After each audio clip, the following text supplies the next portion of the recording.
보겠습니다.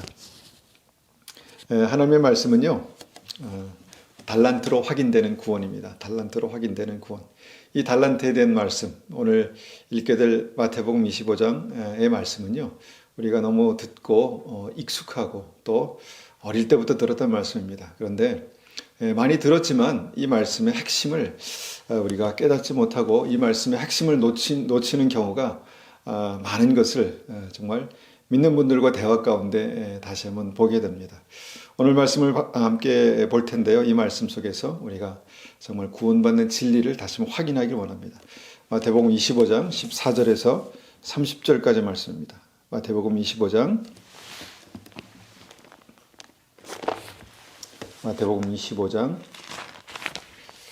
14절에서 30절까지 말씀입니다. 제가 이 말씀을요, 이번에 쉬운 성경으로 천천히 받들어 읽겠습니다. 하늘나라는 여행을 떠날 때 종들을 불러서 자기 재산을 맡긴 사람과 같다. 주인은 종들의 능력에 따라 어떤 사람은 5달란트를, 어떤 사람에게는 2달란트를, 또 어떤 사람에게는 1달란트를 맡기고 여행을 떠났다. 5달란트를 받은 종은 얼른 가서 그곳으로 장사를 하였다. 그래서 5달란트를 더 벌었다. 마찬가지로 2달란트 받은 종도 2달란트를 더 벌었다. 그러나 1달란트를 받은 종은 나가서 땅을 파고 그곳에 주인의 은돈을 숨겼다. 세월이 오래 지난 뒤에 종들이 주인의 집에 돌아와서 종들과 셈을 하였다. 5달란트를 받았던 종이 5달란트를 더 가지고 와서 말했다. 주인님, 제게 5달란트를 맡기셨는데 보십시오. 5달란트를 더 벌었습니다. 주인이 대답했다. 참 잘했구나. 너는 착하고 신실한 종이다. 내가 작은 것에 최선을 다했으니 내가 훨씬 더 많은 것을 너에게 맡기겠다. 주인과 함께 기쁨을 누려라. 2달란트를 받았던 종도 와서 말했다. 주인님, 제게 2달란트를 맡겨주셨는데 보십시오. 2달란트를 더 벌었습니다. 주인이 그에게 대답했다. 참 잘했구나. 너는 착하고 신실한 종이다. 내가 작은 것에 최선을 다했으니 내가 훨씬 더 많은 것을 너에게 맡기겠다. 주인과 함께 기쁨을 누려라. 그리고 1달란트를 받았던 종이 주인에게 와서 말했다. 주인님, 저는 주인님이 심지 않은 데서 거두고 씨 뿌리지 않은 데서 거두는 완고한 분이라 생각했습니다. 그래서 두려운 마음으로 밖에 나가 돈을 땅에 숨겼습니다. 이제 주인님이 제게 주신 돈을 도로 받으십시오. 주인이 대답했다. 이 악하고 게으른 종아, 내가 내게 심지도 않은 데서 거두어 드리고 씨 뿌리지 않은 곳에서 거두어 드린다고 생각했느냐? 그렇다면 너는 내 돈을 은행에 넣어두어야 했다. 그러면 내가 다시 돌아왔을 때 이자와 함께 내 돈을 돌려받았을 것이다. 저 종에게서 돈을 빼앗아 10달란트 가진 종에게 주어라. 가진 사람은 더 많이 받아 풍성하게 될 것이고 없는 사람은 있는 것마저 빼앗길 것이다. 저 쓸모없는 종을 바깥 어두운 곳에 던져라. 거기서 슬피 울고 고통스럽게 이를 갈 것이다. 이 말씀을 우리가 깊이 묵상하고 이해하는 게 너무너무 중요합니다. 왜 그렇습니까? 이 말씀은요, 분명하게 천국 가는 믿음이 무엇인가에 대해서 우리에게 설명해 주고 있기 때문입니다. 주님께서 천국 가는 믿음에 대해서 말씀하고 있기 때문입니다. 이 말씀에는요, 하나님의 종 3명이 등장하죠. 그런데 그 3명 중에서 2명은 천국에 들어가고 한 사람은 못 들어갑니다. 바깥 어두운데 던져집니다. 버려집니다. 그 이유가 무엇입니까?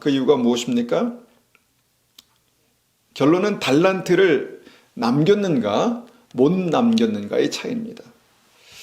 우리가 이 단순한 말씀이 좀 너무 단순해서 그냥 바로 이해가 되는 것 같은데, 여러분, 이 말씀엔 더 깊은 의미가 있습니다. 구원받는 믿음이 무엇인가에 대한 아주 중요한 진리가 담겨 있다는 것입니다.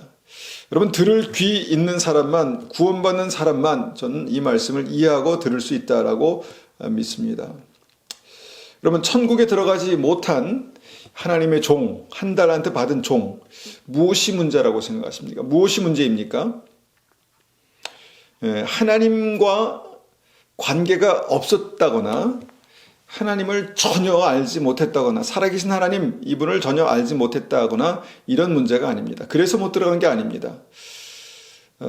이 세 명의 종은 공통적으로 하나님을 주인으로 알았습니다. 그리고 하나님과의 분명한 관계가 있었고요.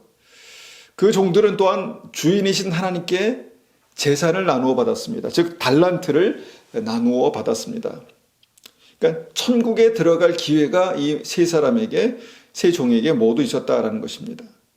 그런데 세 명 중에 두 명은 천국에 들어가고 한 달란트 받은 한 명은 천국에 들어가지 못했는데 이 종의 문제가 무엇인가? 그 종의 문제는요, 구원받지 못한 이 종의 문제는 달란트를 주신 하나님의 의도를 몰랐기 때문에 그렇다라는 것입니다. 달란트를 주신 하나님의 의도, 목적을 몰랐기 때문에, 잘못 이해했기 때문에 천국에 못 들어갔다라는 것입니다. 이것이 오늘 말씀에서 우리가 집중해서 생각해 보기 원하는 천국에 들어가는 믿음의 핵심입니다. 여러분, 이 말씀을 우리가 정확히 이해하기 위해서는요, 한 세 가지 정도 좀 깊이, 두세 가지 정도 깊이 이해가 필요한 부분이 있습니다. 첫 번째는 무엇인가 하면요, 달란트가 무엇인가입니다. 달란트를 우리가 성경적으로, 성경에 있는 그대로를 우리가 한번 생각해 본다면, 능력에 맞게 각 사람이 받은 하나님의 재산입니다. 하나님의 자산입니다. 하나님의 보물입니다. 14절, 15절 다시 한번 봅니다. 14절. 하늘나라는 여행을 떠날 때 종들을 불러서 자기 재산을 맡긴 사람과 같다. 자기 재산을 맡긴 임금과 같다. 이렇게 이제 우리가 볼 수 있죠. 자, 달란트가 무엇입니까? 달란트는 하나님의 재산이다. 하나님의 보물이다. 하나님의 자산이다. 이렇게 볼 수가 있죠. 15절입니다. 주인은 종들의 능력에 따라 어떤 사람은 5달란트를, 어떤 사람에겐 2달란트를, 또 어떤 사람이 1달란트를 맡기고 여행을 떠났다.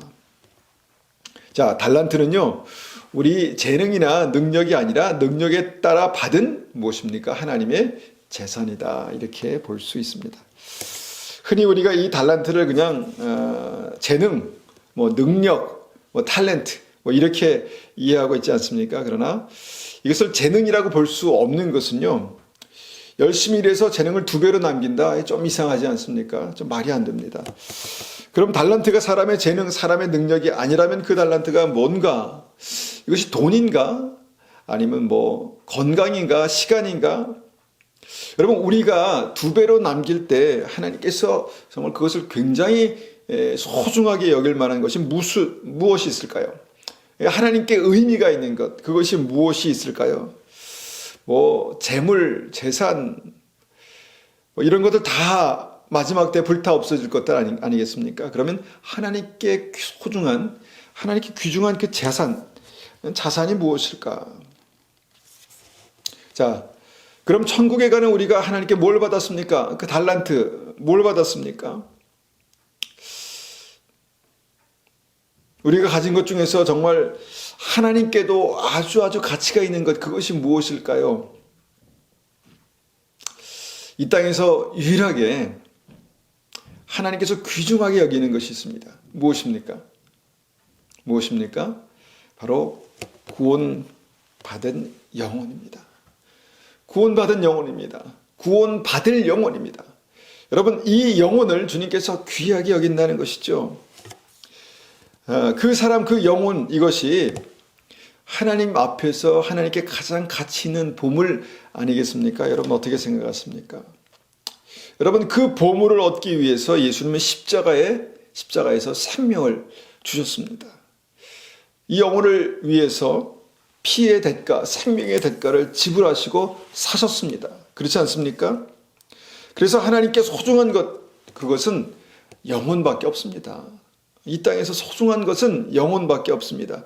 마지막 날 하나님은 이 영혼들만 하늘로 데려가실 것입니다. 하나님의 보물을 모아서 하늘로 데려가실 것입니다. 우리가 알곡과 쭉정이의 비유 잘 알죠? 알곡과 쭉정이의 비유. 마지막 때 주님께서 기절하셔서 알곡과 쭉정이를 나누시고, 알곡은 어디입니까? 하나님의 창고에 모아 들이신다. 이 하나님의 창고에 모아 들이시는 알곡, 이 보물, 자산, 이것이 무엇입니까? 바로 구원받은 영혼입니다. 구원받은 영혼. 그래서 우리는 이 달란트 본문에서 이 달란트가 무엇인가를 정말 정확하게 이해하는 것이 필요합니다.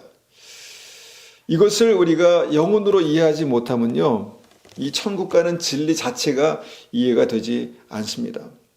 여러분, 말씀을 잘못 이해하면 어떻게 되겠습니까? 천국 가는 방법을 잘못 이해하는 것입니다. 천국 가는 진리를 잘못 이해하는 것입니다. 달란트는 그래서 무엇입니까? 바로 능력에 따라서 나에게 맡기신 구원받을 영혼입니다. 구원받을 영혼입니다. 먼저 주님께서 우리를 부르셨죠. 우리를 하나님의 종으로 부르셨습니다. 우리에게 그리고 영생을 주셨습니다. 그리고 나에게 또 다른 영혼을 맡기셨다라는 것입니다. 하나님께서 구원하실, 또 구원받아야 할 그 영혼을 나에게 맡기셨다라는 것입니다.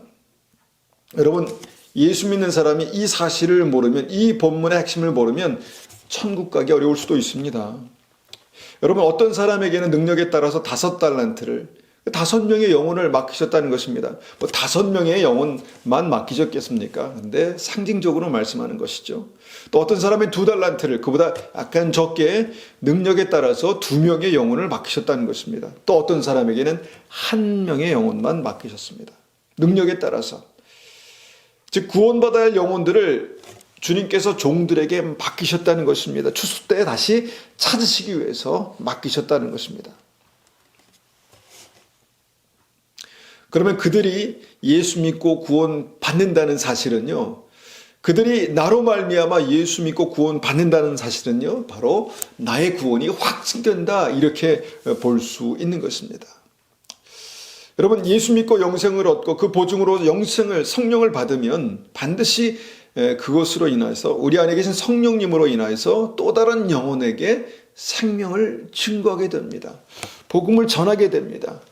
내가 구원받았으면, 그 감격이 있으면 반드시 영혼들에게 복음을 전하게 된다는 것이죠. 그래서 무엇입니까?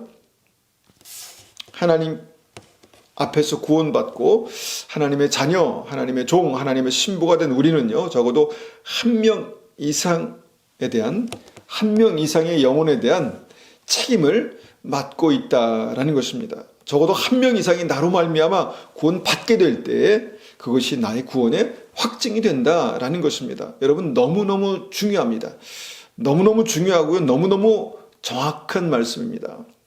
너무너무 안전한 말씀입니다. 여러분, 불은 반드시 불을 일으킵니다. 소금은 반드시 짠맛을 냅니다.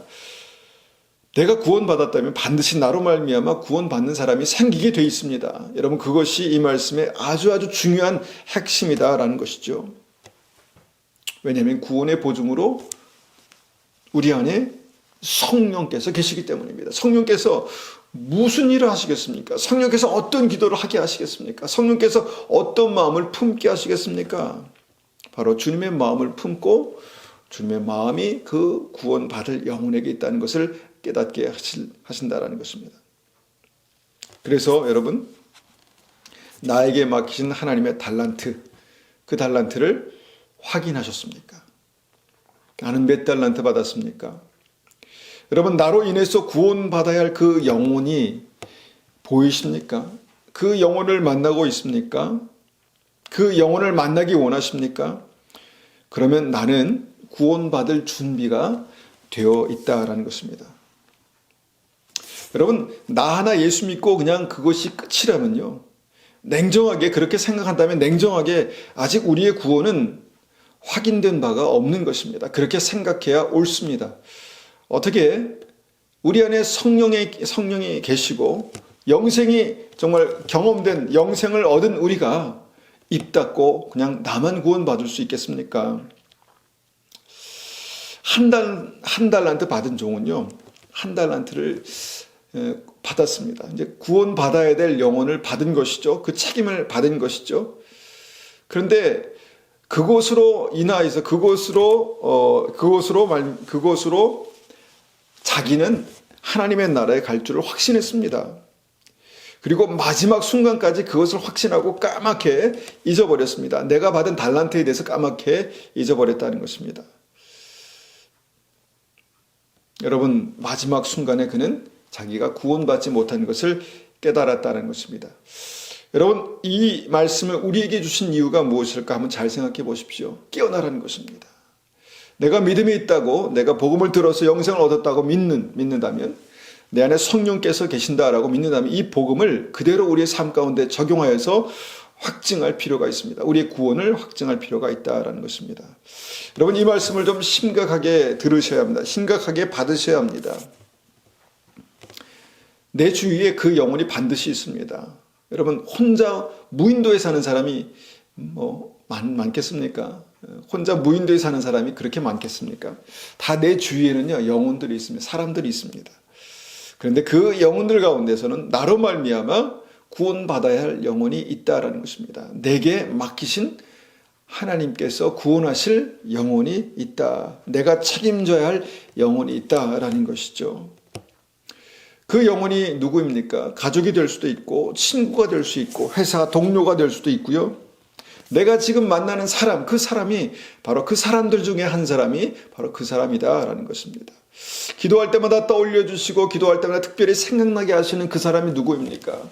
영적인 부담감을 주시는 그 영혼이 누구입니까? 바로 그것이, 그분이, 그 사람이 바로 달란트입니다. 하나님 맡기신 구원받을 영혼, 달란트라는 것입니다. 하나님의 재산이다라는 거죠. 하나님의 보물이다라는 것이죠. 그런데 그 하나님의 재산, 하나님의 보물이 구원받을 영혼임과 동시에 무엇입니까? 나의 구원을 열쇠다라는 것입니다. 나의 구원의 문을 열 열쇠다라는 것입니다. 이렇게 말씀을 이해하는 것이 정확합니다, 여러분. 정확합니다. 여러분, 그들이 나에게 누구입니까? 적어도 한 달란트는 받았다는 것입니다. 한 달란트, 한 영혼은 나에게 책임이 있다는 것입니다. 내가 예수 믿고 구원받았다면 한 영혼에게 대한 책임이 나에게 있다는 것입니다. 그렇다면 두 번째로 달란트를 주신 하나님의 의도가 무엇인가를 한번 더 깊이 생각해 보기 원합니다. 나에게 구원받을 영혼을 맡긴 의도가 무엇입니까? 무엇입니까? 그 사람의 구원이 내 책임이다, 이렇게 말씀하는 것입니다. 그 사람의 구원이 내 책임이다. 아니, 하나님께서 하시겠지. 아닙니다. 그것은 나에게 맡기신 책임입니다. 구원받을 영혼을 나에게 맡기신 것입니다. 그래서 어떻게 하라는 것입니까? 그들을 기분 좋게 하라는 게 아닙니다. 그들에게 좋은 평판을 들으라는 게 아닙니다. 그럼요, 그들을 위해 기도하라는 것입니다. 그들을 위해 눈물을 뿌려 기도하라는 것입니다. 간절히 기도하라는 것입니다. 예수님의 방법으로 사랑하라는 것입니다. 섬기라는 것입니다. 복음을 전하라는 것입니다. 그들에게 복음이 되라는 것입니다. 그리고 그들의 구원이 이루어지게 하라는 것입니다. 그들의 구원이 이루어지기까지 끝까지 포기하지 말라는 것입니다. 그래서 주님께서 그 달란트를 가지고 어떻게 하라고 말씀하십니까? 일하라, 이렇게 말씀하셨습니다. 일하라. 받은 달란트를 가지고 종들이 일합니다. 열심히 일합니다. 어떤 의미일까요? 그들과 함께 일하라는 것입니다. 그들과 함께 살아가라는 것입니다. 혼자 있지 말고 그들과 함께 뭔가를 하라는 것입니다. 그들을 살리려는 목적으로 만나라는 것입니다. 그들을 살리려는 목적으로 함께 먹으라는 것입니다. 여러분, 그들과 더불어 함께 할 때 그 영혼을 살리는 그 일들이 진행되는 것이다 라고 말씀하는 것입니다. 직장에서 그런 일들이 있겠고요. 가정에서 그런 일들이 있습니다. 교회에서 그런 일들이 있고요. 직장과 가정과 교회에 나에게 맡기신 달란트가 있습니다. 내가 특별히 친밀히 만나는 그 사람, 내게 특별히 정말 영향력을 주신 그 사람, 내가 특별히 영적인 부담감을 가지고 있는 그 사람이 나에게 맡기신 달란트입니다. 하나님께서 내게 주신 영적인 책임이다 라고 이해할 수 있습니다. 그런데 한 달란트 받은 종은요, 그 달란트와 상관없는 삶을 살았습니다. 그 사람이 싫었는지 아니면 그 사람에 대해서 별로 책임감을 못 느꼈는지 그냥 나만 잘하면 된다라고 생각하고 그 사람에 대해서 외면했습니다. 부담스러웠고요. 아마 그 영혼과 함께 가는 시간들이 부담스러웠을지도 모르겠습니다. 그리고 잊어버리기 원했고 방치해버렸습니다. 그랬더니 결론이 무엇입니까? 천국에 들어가지 못했다라는 것입니다. 영혼을 방치하고 영혼을 무시하고 정말 그것에 대한 책임을 회피하다 보니까 천국에 들어가지 못하는 믿음이 되었다라는 것입니다. 믿음으로 천국 가는 여러분, 지금 여러분은 주님 주신 달란트로 그 영혼을 구하기 위해서 함께 그와 무엇을 하고 계십니까? 함께 살아가고 계십니까? 함께 일하고 계십니까? 아니면 함께 만나고 있습니까? 여러분, 믿음은요, 혼자 설 수 있는 것이 아닙니다. 혼자 증명될 수 있는 것이 아닙니다. 이 시대 우리는 아주 위험한 이 사단의 미혹을 받고 있다라는 생각을 하게 됩니다. 무엇입니까? 바로 비대면 시대를 통과하면서 나 혼자 산다라는 것에 대해서 우리가 그 굉장히 큰 메리트를 가지고 있다라는 것이죠. 나 혼자 신앙생활하는 거 얼마나 편합니까? 그냥 뭐 다른 여러 사람 신경 쓸 필요도 없이 나 혼자 있으면 됩니다. 그냥 나 혼자 기도하고 나 혼자 말씀 듣고 나 혼자 예배드리고. 근데 그것이 끝이다?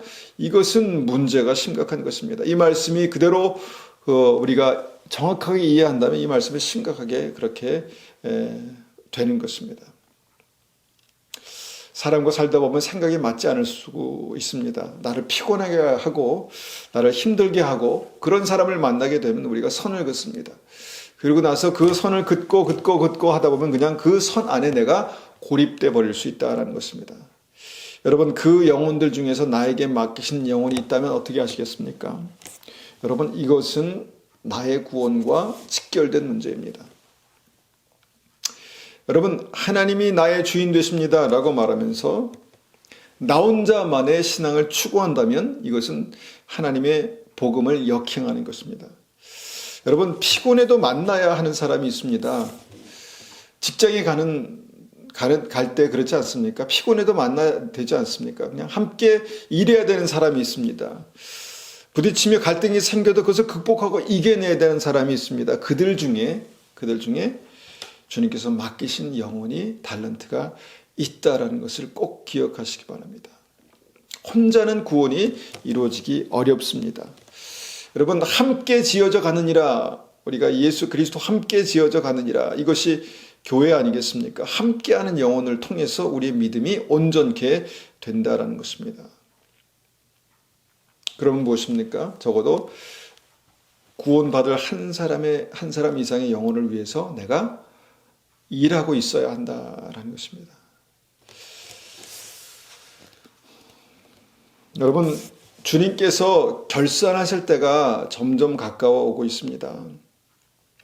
여러분, 사랑의 주님께서는요, 그때가 되면 굉장히 냉정하십니다. 그때가 되면 굉장히 냉정하게 말씀하십니다. 30절 보니까 저 쓸모없는 종을 바깥 어두운 곳에 던져라. 얼마나 두렵습니까? 거기서 슬피 울고 고통스럽게 이를 갈 것이다. 여러분, 이것이 지옥입니다. 이것이 주님께서 던져라. 거기서 슬피 울고 이를 갈 것이다. 여기가 지옥인 것입니다. 얼마나 두려운 일입니까? 여러분, 오늘 이 말씀을 무겁고 심각하게 우리가 받으실 수 있기를 축원합니다. 여러분, 빌립보서 2장 12절에 이렇게 말씀하시죠. 빌립보서 2장 12절입니다. 나의 사랑하는 자들아, 나의 사랑하는 자들아, 너희가 나 있을 때뿐만 아니라 더욱 지금 나 없을 때에도 항상 복종하여 두렵고 떨림으로 너희 구원을 이루라. 주님께서 사도 바울을 통해서 성령께서 말씀하신 진리입니다. 두렵고 떨림으로 너희 구원을 이루라. 개정개혁에서 이렇게 기록하고 있고요. 쉬운 성경 이렇게 말씀합니다. 하나님이 주신 구원을 이루기 위해, 하나님이 주신 구원을 이루기 위해서, 이루어지는 것입니다. 이루기 위해서 열심히 노력하며 두려움과 떨림으로 늘 힘쓰기 바랍니다. 무엇을 열심히 노력한다는 것입니까? 일한다는 것이죠. 달란트를 가지고 일한다라는 것이죠. 그런데 두려움과 떨림으로 힘쓰랍니다. 두려움과 떨림으로 힘쓰라는 것입니다. 왜 그렇습니까? 그 일의 결과로 말미암아 달란트를 남겨야 되는 그 책임을 다하지 못하는 믿음은요, 살아있는 믿음이 아니다라고 그렇게 주님께서 결론을 내리시기 때문입니다. 그래서 두렵고 떨림으로 힘쓰라 이렇게 말씀하는 것이죠. NLT 영어 성경에도 New Living Translation NLT 성경에도 이렇게 말합니다. Work hard to show the result of your salvation. 우리의 구원을 우리의 구원을 완성하기 위해서, 우리의 구원을 그렇게 결론 맺기 위해서 work hard, 열심히 일해라, 이렇게 적고 있습니다. 여러분, 구원받는 믿음은요, 단순히 그냥 믿습니다라는 지적인 동의로 끝나는 문제가 아니다라는 것입니다. 구원받는 믿음은 반드시 어떻게 됩니까? 그 믿음으로 살아가게 합니다. 그 믿음으로 움직이게 합니다. 그리고 그 구원받은 영혼은요, 반드시 어떤 책임과 사명이 따라온다라는 것이죠. 그래서 항상 복종하고 두려고 떨림으로 너희 구원을 이루라. 구원을 이루기 위해 열심히 노력하고 힘쓰라. 쉬운 성경에 이렇게 기록하고 work hard to show the result of your salvation, 이렇게 말하고 있는 것입니다. 여러분, 두렵고 떨림으로 열심히 일하라는 것이 무엇인가, 무엇을 위해서 일하라는 말씀인가, 여러분 깊이 고민해 보시기 바랍니다. 나에게 맡기신 그 영혼을 구원하기 위해서 우리가 힘쓰고 애써야 되는 부분이 있다라는 것입니다. 빌립보서 말씀을 달란트 비유에 맞춰보면 정확히 그렇게 딱 맞아 떨어진다는 것을 보게 됩니다. 여러분, 하나님의 종이 되는 것이 구원의 완성이 아니다라는 것입니다. 하나님이 종이 되어서 달란트, 즉 사명을 받게 되는 것이 구원의 완성이 아니다라는 것입니다. 그럼 무엇입니까? 나에게 맡기신 영혼이 예수님을 믿고 구원 받기까지 내가 그 영혼을 포기하지 않는 것, 그래서 그 영혼의 구원을 보는 것, 이것이 바로 하나님께서 우리에게 맡기신 달란트 구원의 책임이다라는 것을 보게 된다는 것입니다. 그리고 그것이 나의 구원이 된다는 것이죠. 여기에서 우리는 두렵고 떨림이 필요하다라는 것입니다. 우리가 성경을 읽다 보면요, 대부분의 하나님의 사람들이 언제 구원받았는지를 정확하게 기록하지 않고 있습니다. 구원이 그렇게 중요한데 이 사람이 예수 믿고 구원받았다, 이 시점부터 구원받았다라고 정확히 성경은 그 시간, 그 시점을 기록하지 않는다는 것입니다. 모세가 언제 구원받았습니까? 언제 구원받았을까요? 다윗은 언제 구원받았다고 생각하십니까? 베드로는 언제 구원받았습니까? 아마 이 구원이 중요하고 또 그것이 한순간에 완전히 완성되는 것이라면 모세와 다윗과 베드로의 구원의 시점을 정확하게 성경은 기록했을 것입니다. 그런데 성경을 읽다 보면 그 정확한 시점에 대해서 기록이 없습니다. 모세가 시내산 가시떨기 나무 앞에서, 불타는 가시떨기 나무 앞에서 하나님을 만났을 때 그 시점이 구원이었을까요? 아니면 출애굽해서 시내산에서 십계명을 받은 그 시점이 구원이었을까요? 구원의 시점은 정확히 나오지 않았지만 우리가 추측할 만한 그런 시점들이 있습니다. 다윗을 보면 사무엘 선지자로부터 기름 부음을 받은 그 시점이 구원일까요? 아니면 왕이 된 시점이 구원일까요? 그런데 왕이 된 이후에도 살인과 간음으로 말미암아 하나님의 심판을 받고 죽을 수도 있었습니다. 그런데 그렇게 죽었다면 다윗은 구원받을 수 있었을까요? 그런 의문이 생기는 부분입니다. 베드로는 어떻습니까? 주는 그리스도시요 살아계신 하나님의 아들입니다 라고 고백한 그 시점이 구원이라고 생각하십니까? 만일 그렇다고 이제 생각합니다. 그러나 주님을 부인하고 저주한 후에 주님을 떠나서 이전 고기 잡던 삶으로 돌아갔다면, 그리고 끝냈다면 그래도 베드로가 구원받았을까라는 것은 좀 의문이 생깁니다. 여러분, 믿음의 시점, 이 말씀의 핵심은요, 그들의 구원의 시점이 성경에 정확하게 기록되지 않았다라는 것입니다. 그런데 여러분, 분명한 것이 있습니다. 그 분명한 것은 뭐냐면 하나님께서 그들에게 달란트를 주시고 그들이 그 달란트를 확인한 시점입니다. 모세가 시내산에 불타는 가시떨기 나무 앞에서 하나님의 부르심을 확인합니다. 달란트를 받은 것이죠. 이스라엘 백성들에 대한 책임을 받은 것입니다. 이스라엘 백성들에 대한 영혼의 책임을 받은 것이죠. 그럼 다윗은 언제 달란트를 확인합니까? 기름 부으심을 받았을 때인가요? 사실 그때는요, 다윗은 그 영문을 몰랐을 것입니다. 하나님 분명히 성경에는 정말 왕으로 기름 부으셨다라고 말했지만 이 사무엘 선지자가 그것을 선포한 기록이 없습니다. 그런데 나중에 다윗이 사울의 칼을 피해서 쫓기고 있을 때, 아둘람 굴로 그렇게 피해갔을 때 그때 다윗은 그의 주변에 모인 400명의 사람들을 만났습니다. 다윗을 따르는 400명의 사람을 만났죠. 그리고 다윗은 그들에 대한 책임감을 느꼈습니다. 바로 그때가 바로 달란트를 확인한 시점이다라고 그렇게 우리가 볼 수 있죠. 베드로는 언제 받은 달란트를 확인했을까요? 베드로가 예수님을 부인하고 믿음에서 실패한 후에 예수님은 베드로를 다시 찾아오셨죠. 그리고 뭐라고 말씀하셨습니까? 내가 나를 사랑하느냐? 그러면 내 양을 먹이라. 내 양을 먹이라. 바로 여기입니다, 여러분. 바로 이 시점에서 베드로는 받은 달란트를 확인한 것입니다. 내 양을 먹이라. 양들을 맡기겠다. 양들을 맡기신 것입니다. 여러분, 베드로가 책임지고 먹여야 할 영혼이 있다는 것을 알았습니다. 그리고 이들이 어떻게 됐습니까? 그 받은 달란트, 그 영혼들과 함께 살았습니다. 함께 살았습니다. 모세는 이스라엘 백성과 함께 살았고, 다윗은 400명과 함께 살았고, 베드로는 나중에 교회로 모인 사람들과 함께 살았습니다. 그들과 함께 예배를 드리고 기도하고 그들을 섬기고 그들을 중보하고 기도하며 살았다는 것입니다. 그리고 그들의 결산이 어떻게 됐을까요? 하나님은 중요한 순간마다 모세를 인정하시고 모세를 대면하시고 모세의 편에 서신 것을 보게 됩니다. 민수기 12장 3절을 보니까 이 사람 모세는 온유함이 지면의 모든 사람보다 더하더라. 신명기 34장 10절에 보니까 모세는 여호와께서 대면하여 아시던 자요라고 이렇게 말씀합니다. 그들과 함께 계셨습니다. 하나님께서 그들과 함께 계셨습니다. 그냥 영혼을 툭 던져주시고 그냥 끝내신 것이 아니라 그들과 함께 하시고 능력 주시고 지혜 주시고 함께 하셨습니다. 왜요? 하나님께서 맡기신 영혼들을 살리시기 위해서. 하나님께서 모세를 그렇게 만나주시고 인정해주시고 함께 하셨습니다. 그 달란트에 대한 삶을 주님께서 함께 가신 것이죠. 다윗은 어떤 일이 있었습니까? 다윗을 내 마음에 합한 자라고 말씀하셨습니다. 받은 달란트에 대한 그의 삶을 그렇게 인정하신 것을 보게 됩니다. 주님께서 다윗을 통해서 비류라고 말씀하신 그 400명의 사람들을 이스라엘 그 하나님의 나라 이스라엘의 그 기둥이 되게 하셨습니다. 주축이 되게 하셨죠. 하나님의 백성이 되게 하셨습니다. 베드로는 어떻습니까? 예수님이 승천하신 후에 사도로서 그의 삶을 정말 살게 됩니다. 그리고 구원 받을 많은 영혼들을 만나게 하시고 그들에게 복음을 전하게 하시고 3,000명을 주님께로 인도합니다.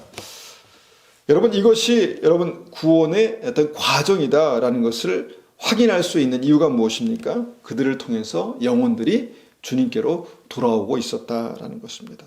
핵심은 무엇입니까? 믿음의 사람들을 통해서 구원받는 영혼들이 하나님께 인도되고 하나님을 만나고 그들의 삶을 인정하신 하나님의 역사가 나타나고 그래서 영혼들이 주님 앞으로 나올 때 하나하나 나올 때 그들의 구원이 확증되었다라는 것을 우리가 달란트 비유에서 한번 우리가 함께 이해할 수 있다는 것입니다. 그래서 결론이 무엇입니까? 구원은 한순간에 확증되는 간단한 문제가 아니다라는 것이죠. 두렵고 떨림으로 구원을 이루어가라 라고 말씀하신 이유가 여기에 있다는 것입니다. 긴 과정이 필요하다라는 것이죠. 구원은 장기전이라는 것입니다. 이 달란트 비유에서 볼 수 있는 것처럼 구원이 확증되는 것은 마지막 순간입니다. 여러분, 구원받는 믿음은 내가 지금 만나고 지금 관계하고 지금 대화하고 지금 나와 함께 살아가는 그 영혼들을 통해서 확증되어 나간다라는 것을 여러분 잊지 마시기 바랍니다. 여러분, 그런데 안타까운 사실은 시간이 그렇게 넉넉한 것이 아닙니다. 우리 인생이 너무 짧습니다. 예수 믿고 구원받은 이후, 내가 예수 믿고 구원받은 그 이후의 시간을 생각해 보면 더 짧을 수 있습니다. 그런데 그 짧은 시간에 나의 구원이 확증되는 역사, 그 일들이 일어나야 한다라는 것입니다. 여러분, 내 주위를 둘러보시기 바랍니다. 나에게 맡기신 영혼이 있습니까? 내가 기도해야 될 영혼이 있습니까? 내가 사랑하고 섬기고 살리라고 맡기신 그 영혼들이 보이십니까? 혹시나 우리가 이 달란트를 영혼이라고 그렇게 분명하게 이해하고 나서도 이렇게 말씀할 수 있습니다. 주님, 저는 믿음도 없고 능력도 없습니다. 그래서 전도를 못해요. 말도 못합니다. 그럴 수 있습니다. 그런데 여러분, 전도는 내가 하는 것입니까? 내가 설득하는 것일까요? 아닙니다. 성령께서 내 안에서 역사하시는 것입니다. 성령께서 내 안에 진리의 말씀을 주시고 성령께서 내 안에 사랑을 부어주시고 내가 기도할 때 하나님께서 함께 하신다는 것입니다. 그 삶을 우리가 믿음으로 살아갈 때 하나님의 성령께서 나로 말미암아 영혼들을 주께로 인도하실 것입니다. 한 달란트 받은 사람은 그렇게 말했습니다. 하나님께서 이 달란트를 그냥 나중에 그냥 찾아가실 줄 알았습니다. 하나님이 다 알아서 하실 줄 알았습니다. 그래서 땅에 묻어뒀습니다. 이렇게 말하죠. 그런데 그것이 지옥이었다라는 것이죠. 그것이 지옥이었습니다. 그것이 지옥이었습니다. 여러분, 두려고 떨림으로 주님의 음성을 들으시기를 축원합니다. 하나님의 살아계심을 안다고 구원이 아닙니다. 사명을 받았다고 구원이 아닙니다. 내게 맡기신 한 영혼이 주님께로 돌아올 때 그것이 구원이 되는 것입니다. 여러분, 이 말씀을 그렇게 이해하는 것이 분명히 옳습니다. 여러분, 내 달란트를 찾으십시오. 내게 맡기신 그 달란트를 확인하십시오. 그 달란트가 나의 구원의 확증이 될 것입니다. 그를 위해 기도하기 시작할 때 주님께서 성령께서 내 안에 역사하기 시작할 것입니다. 여러분, 내 안에 구원의 보증으로 성령께서 나를 도우실 것입니다. 한 영혼을 위해서 기도하고 사랑하고 주님께로 인도할 때 그것이 주님께서 내게 주신 책임이고 구원이다라는 사실을 절대로 잊지 마시기를 간절히 축원합니다. 이 시간에 한 번 같이 이 말씀을 가지고 기도합니다. 하나님, 내게 주신 달란트를 우리가 반드시 기억하고 이것을 땅에 묻어두지 아니하고 이 영혼을 위해서 간절히 기도하고 사랑하고 복음을 전하고 주님께로 인도할 때 구원받는 역사가 있게 도와주십시오. 이렇게 한 번 같이 기도하겠습니다.